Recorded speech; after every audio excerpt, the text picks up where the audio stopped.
Welcome into the Week 11 edition of Taking Sides. I'm your host, Al Walsh. Find me on Twitter at 14a.walsh. Joined this week by Anthony Cervino. You'll find him on Twitter at The Real NFL Guru. Anthony has been on the show here a couple times when Pauly has not been able to make it. Pauly did tell us that he will be gracing us with his presence here at some point later on today, doing all that hard work for RotoWire. Well, what's up, Anthony? How's everything What's going going? on, guys? How are you? Very good, very good.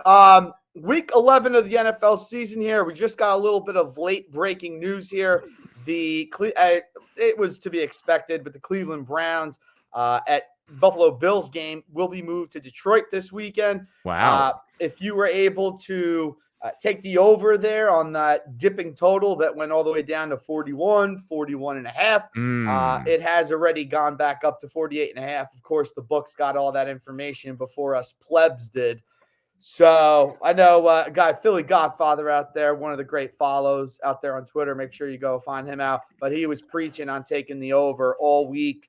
And, talking about snow game, you still get your touchdowns, your field goals and whatnot. But obviously, this is definitely going to work out more in his favor. So a little bit of travel issues here for both teams, but they should be able to get it done. Buffalo is supposed to be hammered with about 3 to 6 feet of snow, I've heard anywhere in the forecast. But holy Moses, good! What a start to the week here. And we got Thursday Night Football tonight. Yeah, I feel like years ago these games would be played in the snow. Right? Like, I get it's a lot of snow, but, it's football. Play the game where it's supposed to be played in the snow. I don't know. Yeah, coming up off the lake there, Buffalo. By the way, going to have some internet issues here. I think we're both – this must be a StreamYard issue. Yeah.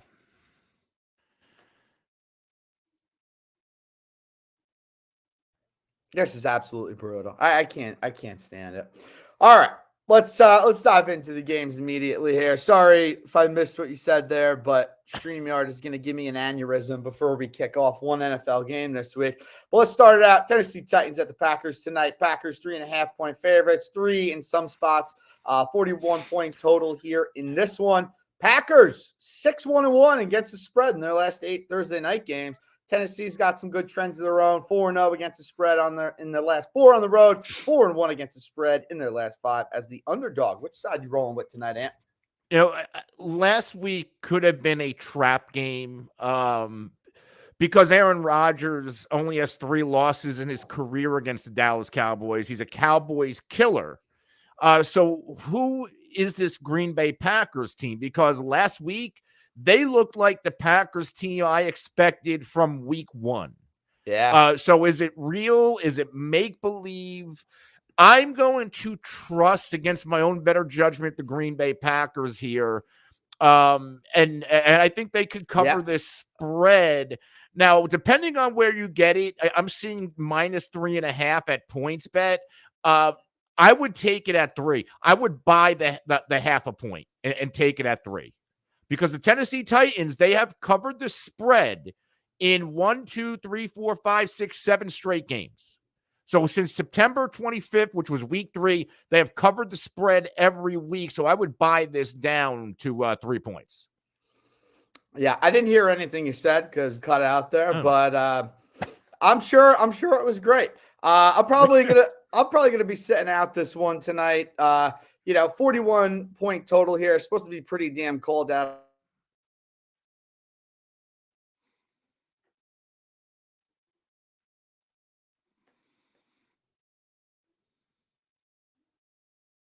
A very good team against the run. And, that's going to be hard. So maybe a prop bet tonight, Aaron Rodgers over in passing attempts. That's just what teams have been doing lately against Tennessee. And, I think Green Bay should do a decent job here tonight against Derrick Henry. And I feel like that's what the spread's saying here. Earlier in the week, we saw a lot of the money, a lot of that action going towards the Packers. Tonight, as we approach kickoff, starting to see more of a split there in the markets. Now, this game is in Green Bay. Yes. The last time, and I remember this vividly, It was a snow game. It was a blizzard, and it was when Ryan Tannehill was having that like MVP type of year back in 2020. And people were fading this game, and 58 points were scored. Packers won 40-14. So I'm not really worried about a slower pace game. What I am worried about here is a repeat performance from Ryan Tannehill, who only went 11 for 24 for 121 yards, a touchdown, 2 interceptions. He also rushed for a touchdown. But this wasn't the greatest game. Even Derrick Henry was contained, 23 for 98. So I really do love this spot for Green Bay. All right.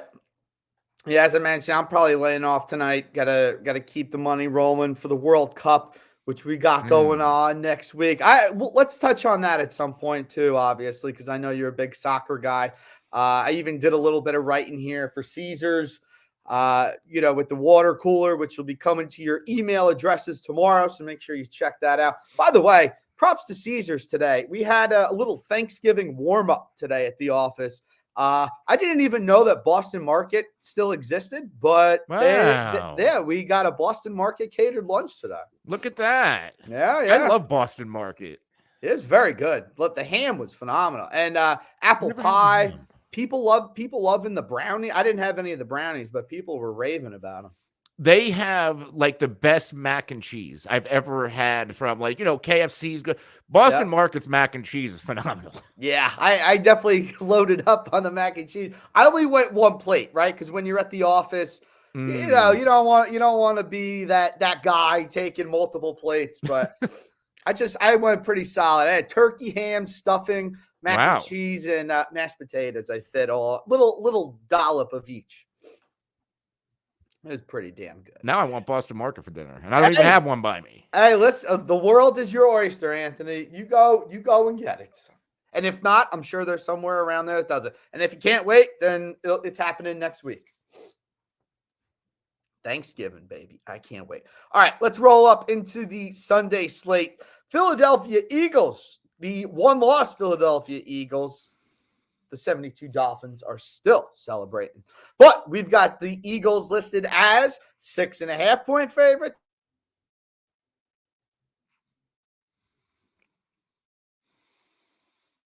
$300. They're getting about 77% of the money in this one, about 2/3 of the bets. A lot of money on the over in this one, which is about 45.5.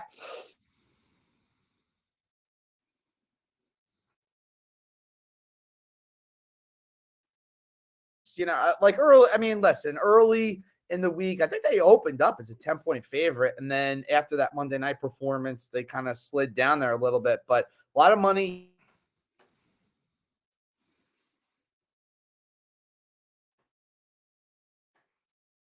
of the money on the Colts in this one. I cannot believe my eyes.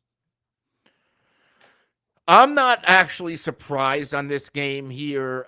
The Philadelphia Eagles, I don't want to say they're unraveling, but they were undefeated. Like, who have they really beaten? If you look at their schedule, even Dallas, they beat Cooper Rush, and they allowed Dallas to get back in that game in the second half. They beat Houston, Pittsburgh. Arizona is really not the same team as last year. Jacksonville, Washington, earlier in the year. I mean, Minnesota was their best win.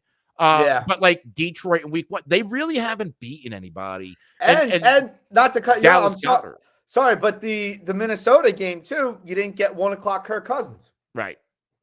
And now you don't have Dallas Goedert, who is a very key part to Jalen Hurts' short and intermediate passing game.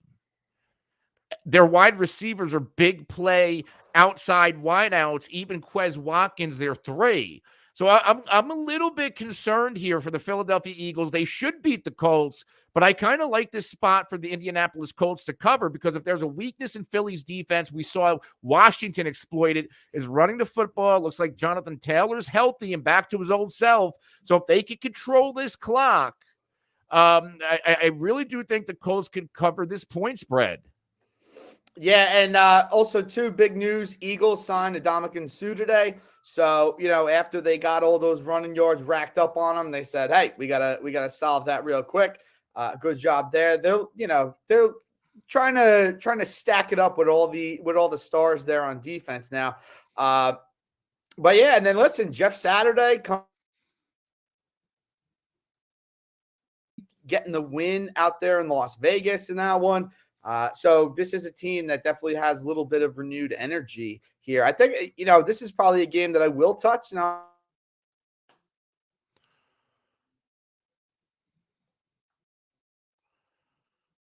Also had a good number here on the Eagles.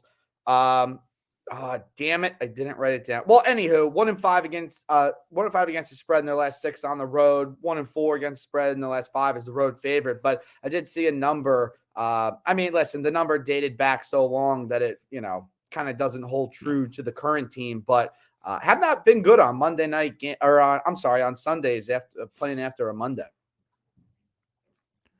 You broke up. Is this Philly you're talking about? Yeah, Philly. Okay.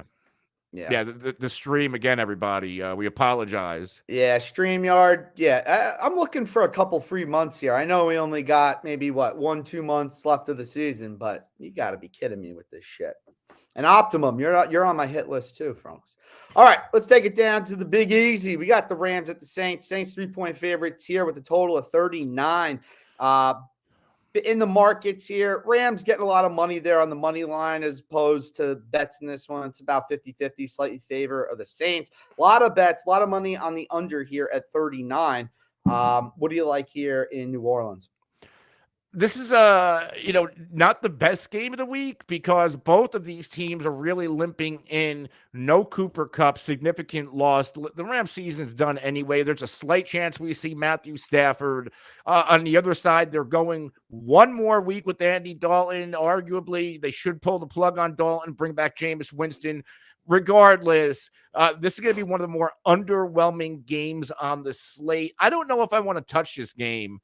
It's just like I have no real read on it. Now, New Orleans is at home. They are a better team at home, but we really don't know what Rams team's going to show up. We don't know what there's so many question marks with this game where if I'm going anywhere, I might just take the under because these offense are going to struggle.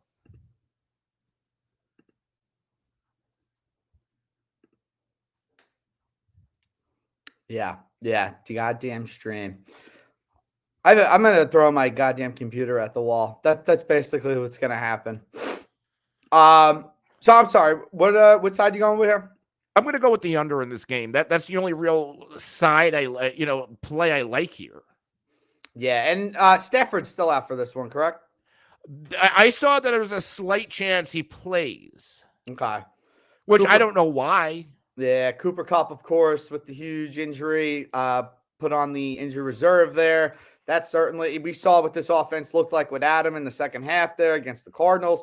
This is just, look, I think there's going to come a, where they start losing some more games, and it's just going to be one of these shutdown modes for the Rams, which bodes well for my 49ers NFC West pick. But all right. Let's go to probably one of my favorite games of the week. Chicago Bears at the Atlanta Falcons. Total about 49 and a half, depending on where you're shopping.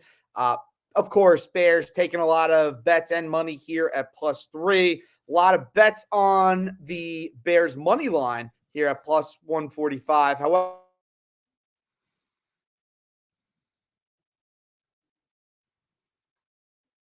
what's happening here in this one. I think you just got too much action here on the Bears. And I think a lot of people forget that this Falcons team was, they still are, one of the best ATS records in the NFL.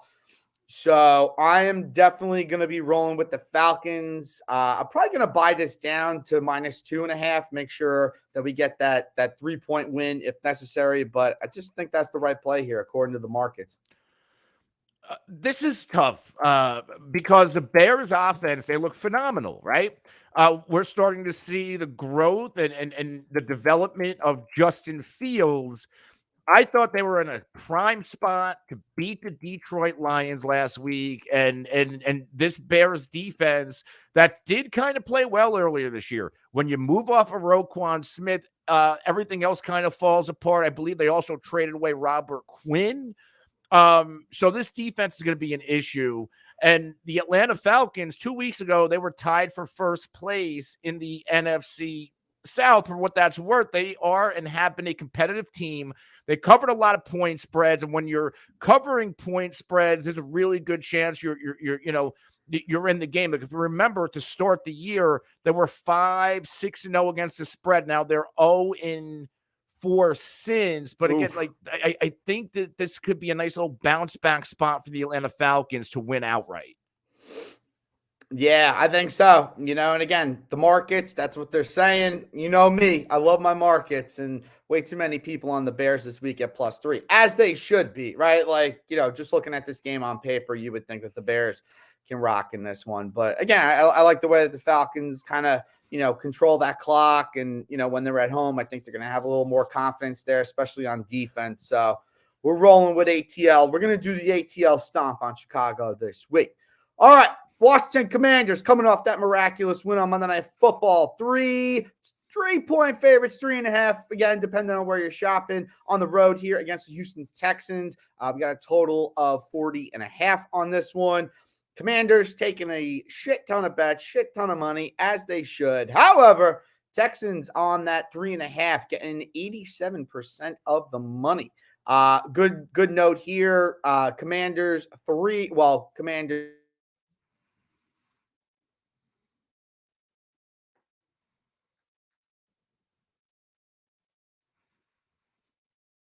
the same logic that I used for the Falcons in this one. I'm definitely rolling with the Texans at +3.5 here.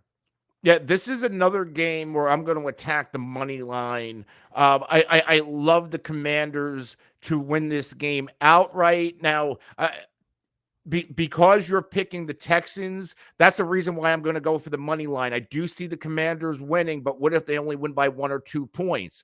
Yep. This is a road game. The Commanders are 3-0 on the road, I believe, in their past 3 road games. They have won 4 out of their past 5 after going 1-4 to start the year. This is a really good spot for the Commanders. They see a road and a path to the playoffs. I don't see them having a hiccup against this Houston Texans team. That what the Commanders did to Philly, which was a middle of the pack run defense, they ran it down their throats, controlled the clock. This is the worst run defense in the NFL. You have Gibson and Robinson firing on all cylinders. This should be a fairly nice win for the Commanders. But again, take the money line because anything can happen. The Texans can keep this close. I just see the Commanders winning outright. Yeah, and that's the money line price here, 165, minus 165 there for Washington, right? Like that kind of indicates that, all right, if you want this win, you're going to have to pay up and get it. Could be a nice parlay sort of leg there that you combine with something else, that way that, you can kind of alleviate the pain of paying $165 to make 100. That is interesting. Looking at the total on this one, where is your threshold for money lines? Like, or even like any bets, like even for like props, where you see like a prop for minus 140. I don't like doing them. I'm kind of a sicko. Like I've put up as much as 170 in order to make my 100 this season, and listen, some weeks a lot of weeks it's worked out for me, and it's funny I haven't even needed to do it. But, the weeks that it doesn't work out, of course, you're kicking yourself in the face asking, why? And again, too, like if you have a 2-2 week and, I'm somebody that buys a lot of points too. And again, listen, a lot of times I don't even need to, but I do like having that backboard. Typically I would like my bet to be somewhere in the range have a max of like minus 130.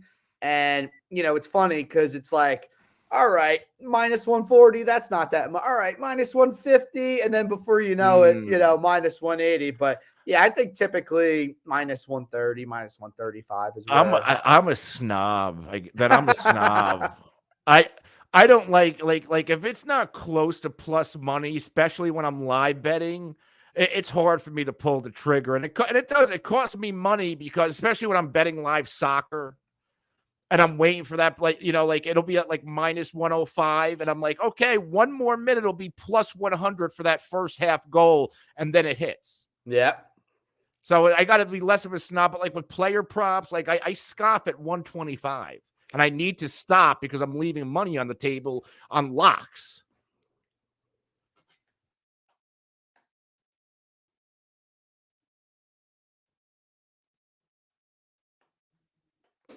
Yeah, and listen, I think too, like player props are a lot harder. Like if betting on one individual player, See, his success as opposed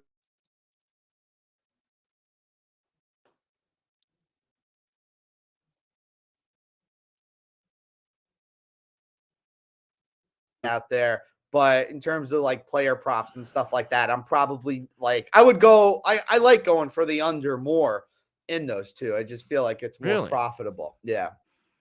Yeah, I'm the polar opposite. I feel like I'm better with props, and maybe that's because of my background in fantasy. Yeah. Yeah, absolutely. I mean, of course. I mean, I definitely had the fantasy background too, right? But it just wasn't, even when I was doing fantasy, I was always bitching and moaning about, Vegas lines and stuff like that. So I try to keep a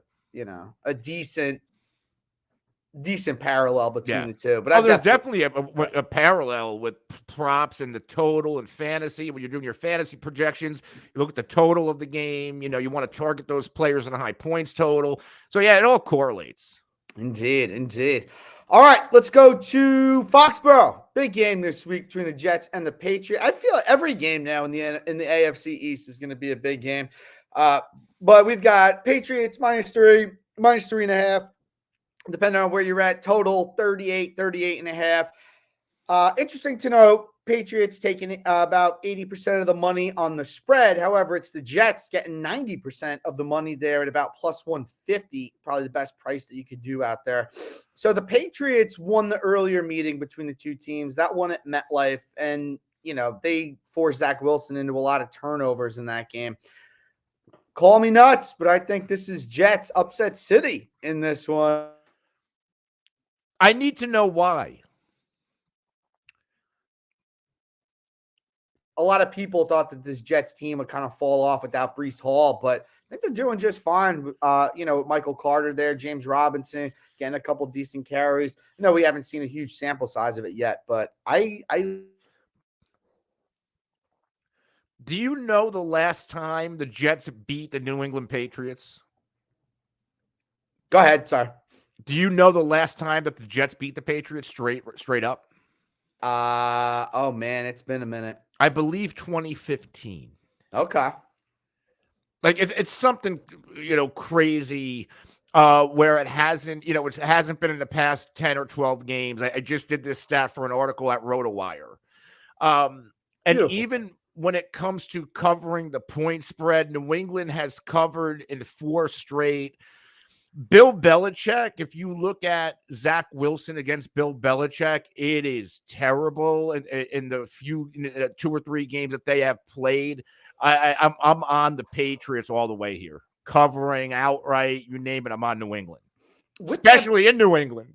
With that being said, and we were just talking about prop bets, I could see maybe like a Michael Carter over on rushing attempts, right? If Belichick has really dominated Wilson this bad, maybe Saleh goes to more of a run game in this one.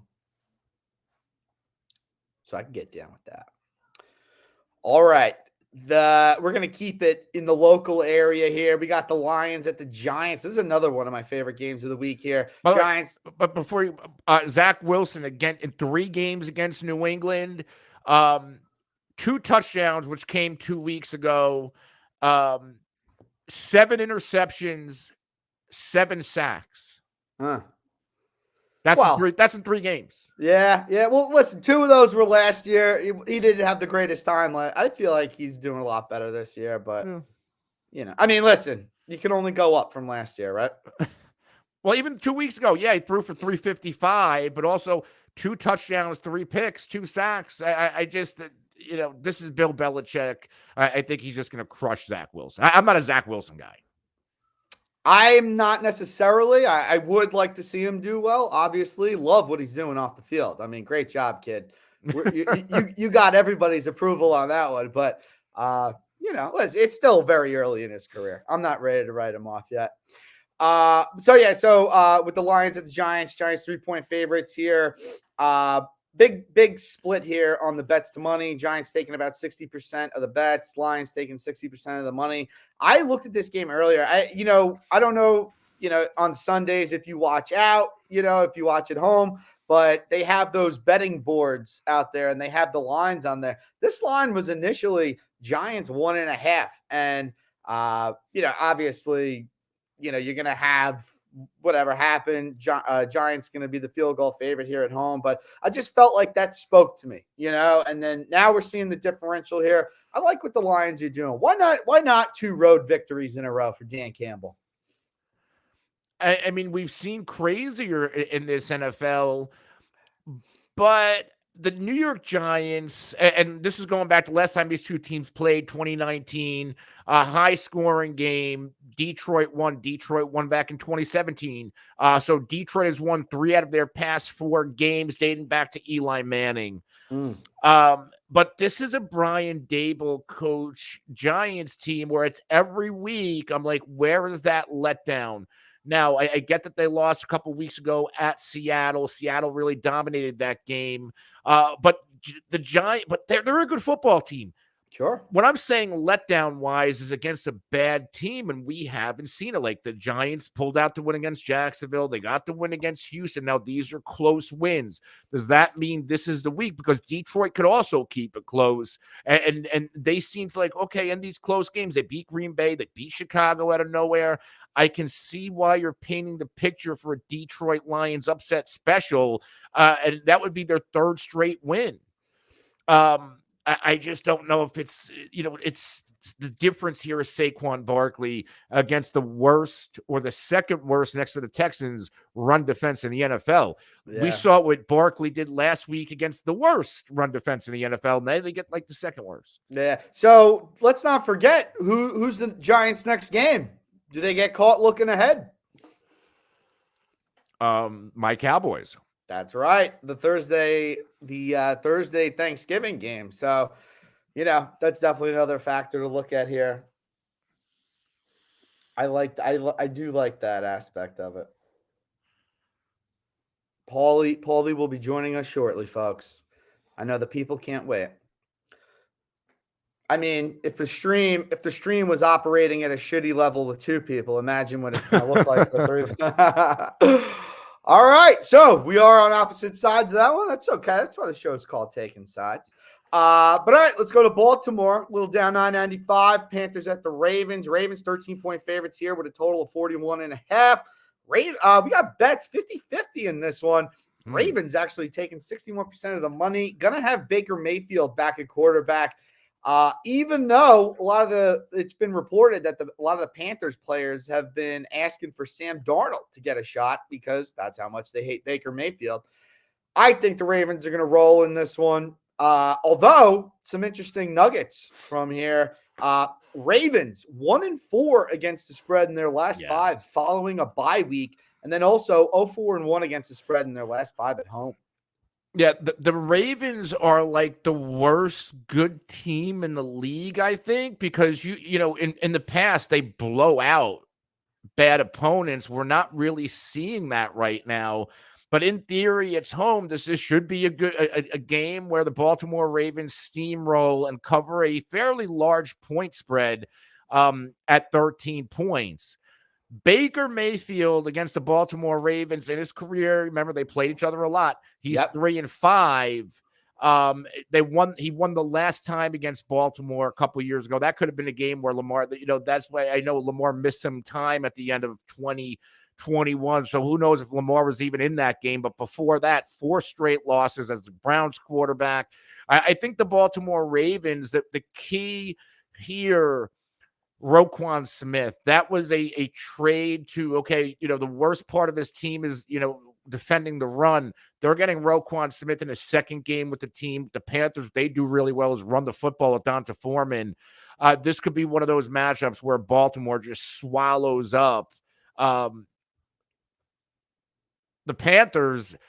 I don't like taking these large spreads, but I think if I'm going to bet this game, I think it could happen because this is, Baker Mayfield just does not play well against Baltimore Ravens. Just 9 career interceptions, 10 career sacks, and this is going in like what, 8 games? 1, 2, 3, 4, 5, 6, 7, 8 games.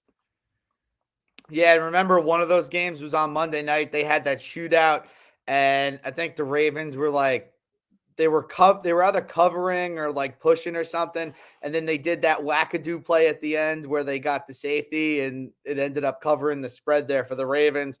But yeah, and listen, and that was a great point about Roquan Smith being a Raven now. He absolutely laid the wood in his first game. I think it was like the first drive, maybe even the first 2 plays there.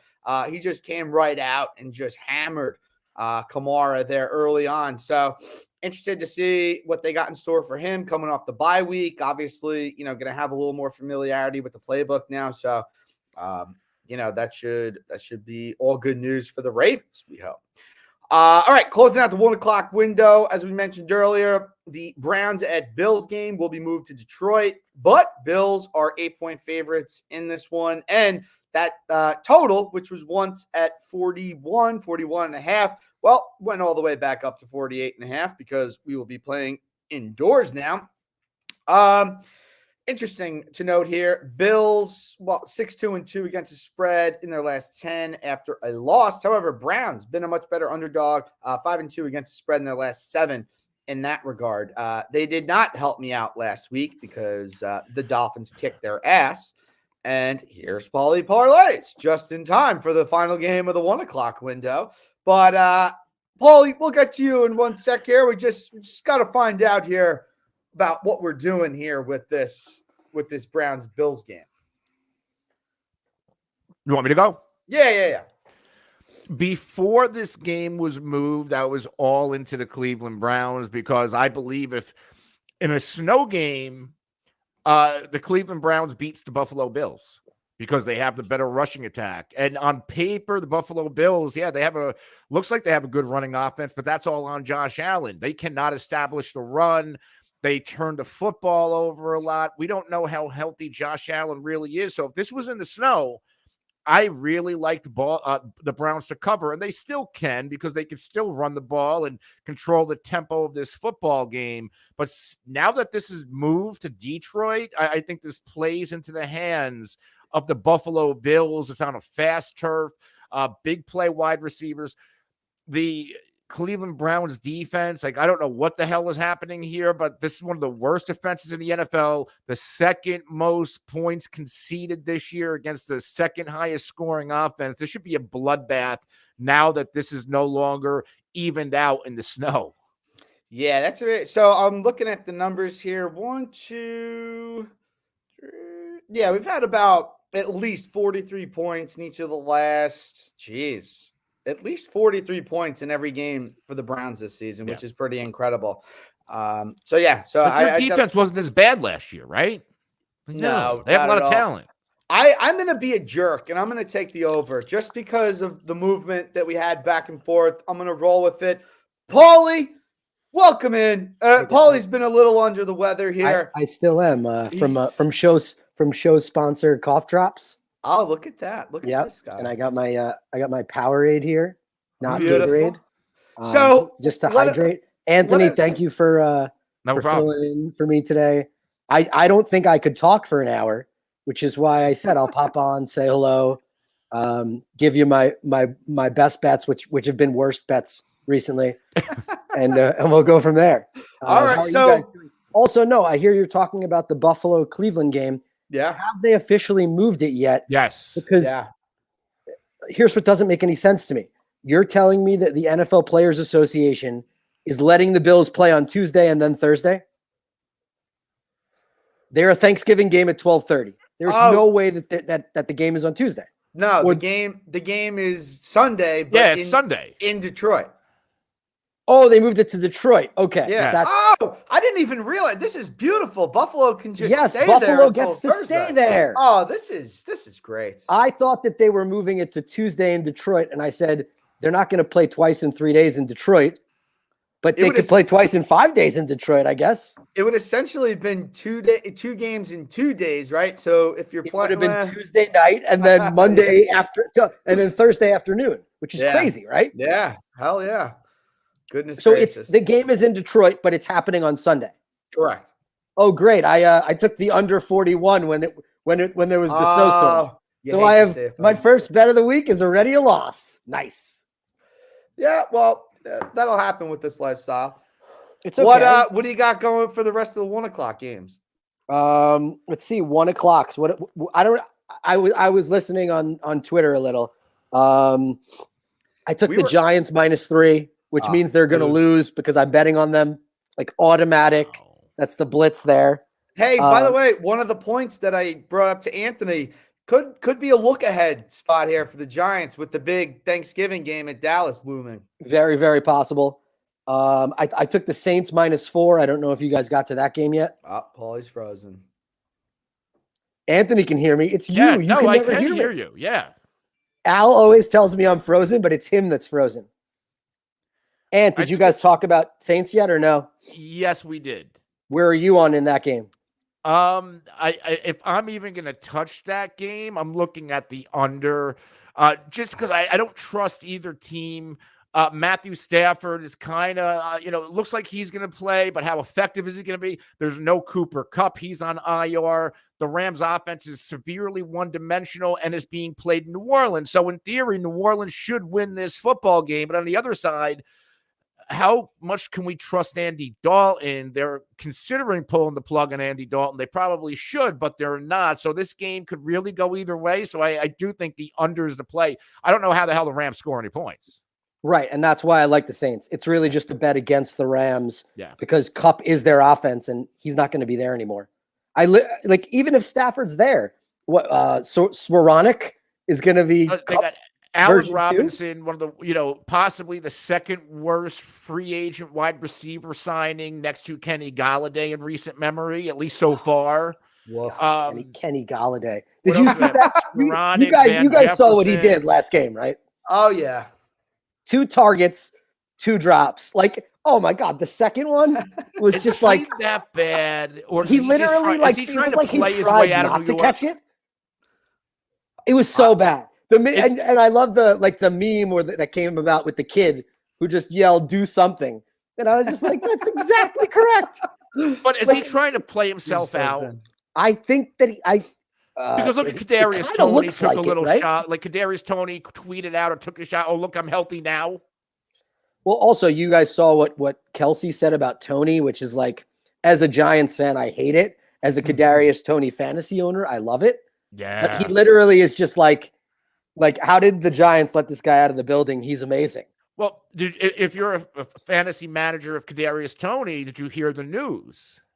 That the whole team all the other wide receivers are out? Is on injured reserve. So it's not only 1 week. Wait, who's on injured reserve? McCole Hardman. Oh my God, that's great. That's not great. That's not great. Well, you have great. Al, you have Hardman? I got a lot of stock in Hardman. He was one of my sleepers this year. But Hardman, MVS, and Juju are all on the injury report. Yeah, so this is good. And this is, we're jumping around going into this Sunday night matchup. Now, the bruised and beaten Chargers, both Mike Williams and Keenan Allen are practicing for the second straight day. You have the wide receivers in KC all banged up now. All of a sudden, this matchup's kind of even, and Justin Herbert always plays well against Kansas City. Yeah, and they should have had that first meeting back in week 2. They kind of made some bonehead plays there. Oh, man. Yeah, and, again, me, the market guy, looking at that one, you had a lot of Chiefs money early. I mean, this line is all the way down to 4.5 at some books right now in favor of the Chiefs, where earlier in the week you saw it at 7. So. Yeah, I liked the Chiefs at 7 initially. I can't not like it at 4.5. Mahomes has proven he can throw the ball to anybody. I don't care that Herbert has those 2 guys back. I just think the Chiefs are it. Yeah, but I get anybody, and because like MVS, McCole Hardman, Juju, all good NFL receivers. Now, let's say all 3 guys are out, You have Kadarius Toney and like what? Sky Moore, Justin Watson, Sky Moore, Justin Watson, and it'll be a big Jerick McKinnon game. You know, love Noah Gray. McKinnon. I love McKinnon too. I got McKinnon on both teams. I have McKinnon on one of my teams, but I liked him when he was on the Vikings. When he was like Peterson's little buddy. Yeah, and I like it for his workload this year too, where he doesn't necessarily have to take a brunt of the beating at the running back position, especially with a lot of his injury history. So he did. I mean, he took pretty much all the snaps in the postseason last year for the Chiefs. Hey, how about Edwards-Helaire with no carries last week? How does he that? Got 9 offensive snaps and 14 that's just crazy. The week before that. They are done. It's crazy. Like, do you use a first round pick on that guy? And you're just like, we got Who used a first round pick on him? Clyde Edwards-Helaire. He was Not this year. No, a couple years ago. Oh, you mean KC? I thought you meant fantasy. I thought you were talking about fantasy. Like, no. But they're playing a 7th rounder out of Rutgers over him. Isn't that insane? That's right, because Jersey people are the best. That's exactly right. it. That's it. That's it. The Chargers Jersey strong. 3 out of the past 4 games. Move into the 4 o'clock against slate now. I am so actively and well done. Just throwing the kibosh on all sense of normalcy of the show so far. Death. But Cowboys 1.5-point favorites at the Vikings. 47.5 is our total. Dallas 4-0 against the spread, following a loss their last 4. 10-3 against the spread in their last 13 on the road. This is actually one of my favorite bets of the week. I loved it as soon as I saw it, when I saw that the Cowboys were favored in this one over the Vikings. But who's your play? Dallas. Okay. Yeah, I'm with you here on Dallas. I feel, I think you could take the money line at -125, pay the juice a little bit, because this could very well come down to a 1-point game. Yeah. Kirk Cousins, this is a Cowboys' revenge, because I'll keep going back to it. Last week, Aaron Rodgers has only lost in his career against Dallas 3 times. He just gets the Cowboys. Well, Dallas just gets Kirk Cousins. Kirk Cousins in his career 2-8 against Dallas. The past 3 games that Dallas has played in Minnesota, they have won. And 2 of those games were won against Kirk Cousins in Minnesota by backup quarterbacks Andy Dalton, when that Dallas Cowboys team was all banged up and injured in 2020. And then last year in a big spot with Cooper Rush. That's right. Pauly, who you got here? Who do I have here? You know the answer. The answer is I took the Vikings when they were +105. Okay. So they're 8-1. They're at home. I think home field advantage does matter here. I think I probably ended up taking it just because I saw it's an even game. Give me plus money at home. I included this as the last leg of a 6-leg parlay, 25 to win 500. Staying true to his name. Tell me which leg other than this leg is going to screw this one up. So I have the Packers tonight. It's all money line. All money line. Packers tonight. Pats over the Jets. Giants over the Lions. Saints over the Rams. Broncos over the Raiders. Vikings over the Cowboys. What is the other leg other than this one that will potentially screw that one up? If the answer is only the Vikings, I'm going to bet all the others without the Vikings. Oh, man. So you took, we'll go over this one more time. I'm building this as, so you took Green Bay. All money line. 6 money lines. Who are Green you? Bay, New England Patriots over the New York Jets. Okay, I'm with you there. Saints over the Rams. Okay. Giants over the Lions. Okay. Broncos over the Raiders. Vikings over the Cowboys. 25 wins 500. The ones I'm worried, I'm with you on all of them outside. I just don't trust anything with Las Vegas or Denver. Two head coaches, first-year head coaches probably should be fired. Agreed. I don't trust that game. I don't trust, like I said, I don't trust the Rams game, but I do believe the Saints should win at home. They're a better team at home, and the Rams, like they're just an empty at this point. So, but really, it's that Raiders game. It worries me the most. Did you include Baltimore? I did not. They're minus 720. Like you could just juice right. the parlay. No, but I hate doing that because I hate doing that because I lost a bet once doing exactly that. It was the Seattle Seahawks visiting the Tennessee Titans, and it was minus 600. And after that, I never did. I'm like, it's not worth it for the extra, couple bucks. I was actually going to recommend that we just skip the Raiders Broncos game. Did you guys? NFL could skip it. Wait, did you see? That's amazing. That's amazing. So Nathaniel Hackett's quote was that somebody has to win the game. Yes. How much do we hope the game ends in a tie now? Just for pure comedic reasons, we need that game to end like 17-all. I would die. Like literally, I would just be pure comedy. No words for that. Al literally has no words because he's frozen again. Paul, if you wanted to not hedge, but increase the odds and take a little bit of a shot. Yeah.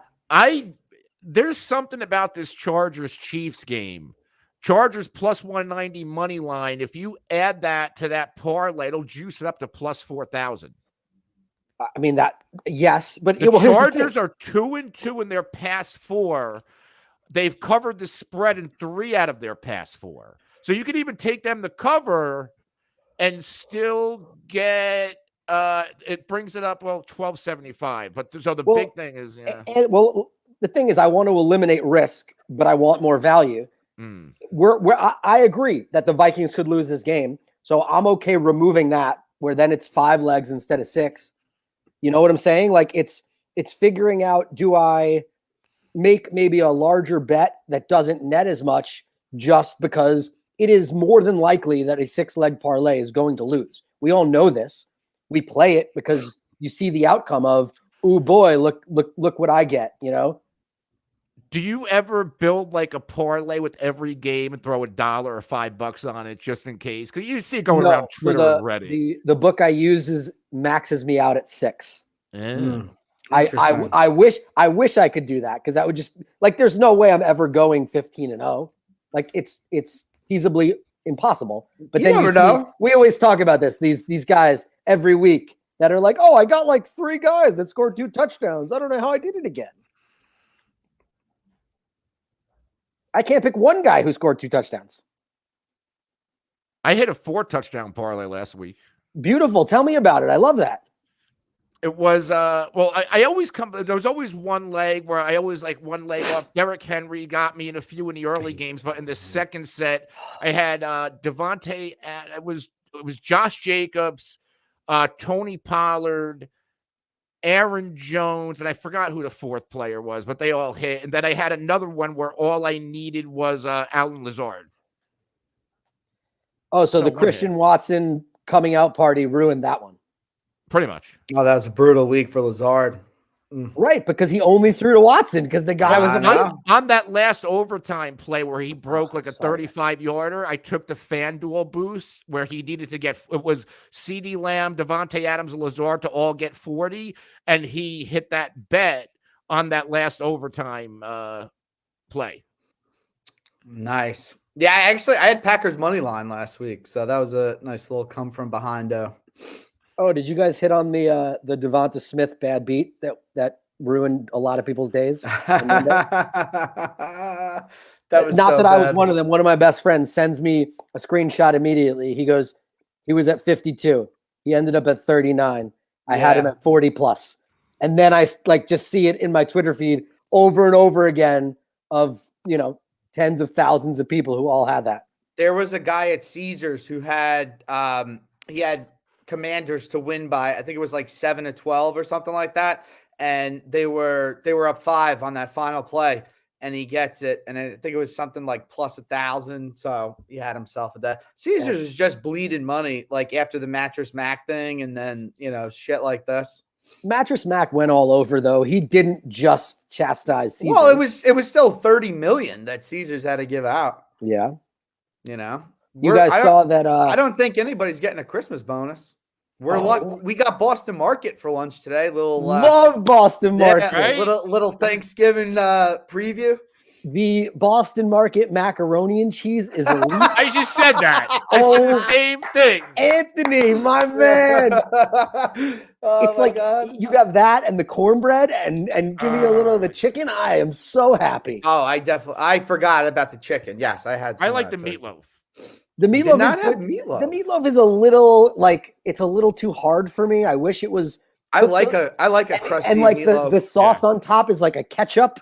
Where I'm like, I don't want ketchup, but like I'll just get the mac and cheese all day.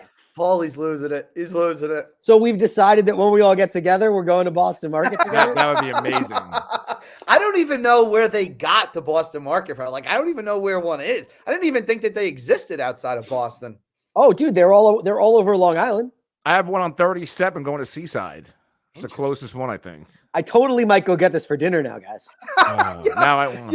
It was saying, you guys are like, crazy. You said the same thing. You're gonna go get it for dinner. Yeah. I wish one was closer. I would. I lived out a little south now, but the closest one to me is like 35 minutes away. Damn. So if I'm gonna take us on a little tangent, then I'm gonna head out because I don't got much lung capacity left, other than the side dish of macaroni and cheese at Boston Market. What's your next great side dish? Like mine is KFC mashed potatoes. Elite fast food side. I do like the Popeyes fries. I like that. That's a good call. They're pretty amazing. And the biscuits, of course. I am a KFC, also a mashed potatoes and biscuit guy. Like, if you go get that KFC bowl, get a biscuit on that's heaven. Yes, so good. That's heaven. I like that we agree on our fast food side dishes. Basic. Like my wife likes what is that? The Chick-fil-A. I can't stand. I feel like it's too trendy. It's like the cool thing. No, give me KFC. You don't want a Chick-fil-A. I'm not into Chick-fil-A. Oh my God, Ant. Oh, Chick-fil-A. It's overrated. No, it's not. You're overrated. Wow. Chick-fil-A is overrated. Oh, stop. By the way, Paul, you have to stay on because I keep cutting out and the conversation is just better. And don't worry, we only got 2 games left. So okay, I'll hang in there. You'll be just fine. I got leave for karate in 7 minutes. So let's. All right. All right. Let's do Bengals Steelers because I do like this one. This is one of my favorite bets of the week. Line keeps going down in the Steelers' favor. Steelers getting shit tons of money there on the money line.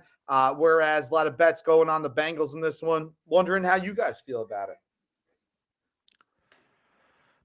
This again, this could be a trap game in theory because Pittsburgh's a different team. I believe they are at home, right? I'm trying to pull this game Pittsburgh, up. yeah, Pittsburgh's at home. They're at home. It's the Bengals, right? The Bengals did this last year too, where they started breaking late. Joe Mixon got going late. To me, the Bengals are possibly a top 2 or 3 team in the AFC. If they had to go play Buffalo right now and Jamar Chase was healthy, I would pick the Cincinnati Bengals. I just trust Joe Burrow in a bigger spot than I trust Josh Allen. So this should be a game where they go into Pittsburgh and they win it. Now, week 1, 23-20. Pittsburgh won that game. And then they were kind of terrible for the rest of this year. I think it's going to be a different outcome. If you go back to last year, it was 41-10. Joe Burrow crushed the Pittsburgh Steelers 24-10. Going back to 2020, 27-17. So in the Joe Burrow era, it's been a dominant little bit of a run for the Cincinnati Bengals, and I think that continues. By the way, not only did the Steelers win in week 1, but their defense just created absolute havoc against this Bengals team. Trying to pull up the numbers here on this one, but I know 5 sacks, 3 interceptions. Pittsburgh had a 20-point fantasy day, and that was really, I think they're the worst fantasy defense this season. So here we go. 7 sacks, 4 interceptions, a fumble recovery, and a touchdown in that game. Since then, they didn't have double-digit fantasy points in any game until this last week against New Orleans. Listen, I think there's something there, and there is something to it. Cincinnati absolutely boat raced Pittsburgh both times that they played last season. Yeah. Not to mention, love this number, Steelers 24 4-3 against the spread in their last 27 as a home dog. Wow. Gotta love that underdog, Mike Tomlin. Darnell Jefferson. Paul, who you got here? I like the Steelers plus the points. I just think with TJ Watt, they're a different team. They're better. He makes such a difference. Where he's the defensive player of the year, you can't deny his effect on their win-loss record. So I'll take them plus the points at home. All right, we got a little 2-on-1 action in that one, and let's go down to Mexico City. We'll see a donkey show down in Tijuana while we're there for Monday Night Football. We got the Niners 8-point favorites at the Cardinals, total at 43.5. Interesting number. I tweeted this out earlier today. So Cardinals 2-9 against the spread in their last 11 Monday Night Football games. 49ers 15-4 against the spread in their last 19 Monday Night Football games. And then the Cardinals 1-6 against the spread in their last 7 against NFC West opponents.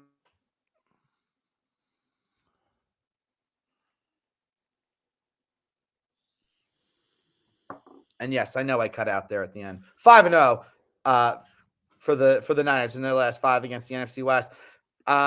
Listen. Listening. Yeah, I'm listening too. No, we're not going to listen. You're back. We're going to break up. Listen, we're getting off StreamYard. This is the last fucking week we're doing. This is the last week that we're doing this shit. I'm done. I am going to absolutely I think this means your subscription is now free. Yeah, it should be. It's something better be, because this is 2 weeks in a row that I've been plugged in and got the same shit going on.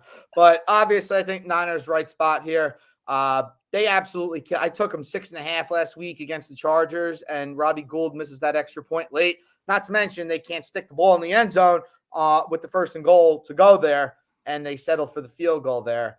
So they owe me one. Niners it is in this. Yeah, this is all Kyler Murray to me. From the looks of it, Kyler's 50-50, probably on the wrong side of playing. Colt McCoy's also banged up. Probably going to be Trace McSorley. And in that case, I think you have to take the 49ers in blowout fashion. But if Kyler does play, I would be inclined to make this one of my upsets. 3-4 in the past 4 games is the Arizona Cardinals over the 49ers.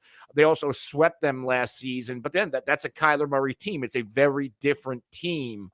But again, as it looks right now, if Kyler Murray does not play, there's no way in hell the 49ers blow this. No, hell no. Paulie, what do you got here? Yeah, I love the 49ers here. It says it all. Trace McSorley is probably going to be the starting quarterback. They have to travel to Mexico City. Technically, it's a Cardinals home game, but from everything I'm reading, it's like 70% Niners fans. Everything says that the Niners win by margin here. I might even play an alt line up to like 11.5, 12.5. If you can get that, why not get plus money on the Niners instead of paying the -110? I dig it. Absolutely dig it. So, are you guys heading to Boston Market now or what? I'm actually there. This is a fake background. I'm sitting at Beautiful stuff. All right. Before we get booted off, and I know Anthony's got to get to karate. Well, it's my son's karate. I'm not actually doing it. Oh man, that would be better. You should do the Kramer and start whooping all the kids. That'd be fantastic. All right, you can find me on Twitter at 14A.Walsh, Anthony there at The Real NFL Guru, and Paulie at Game Day Facts. For me, Anthony, and Paul, and the rest of the internet, we are gone for the evening. Peace out, everybody.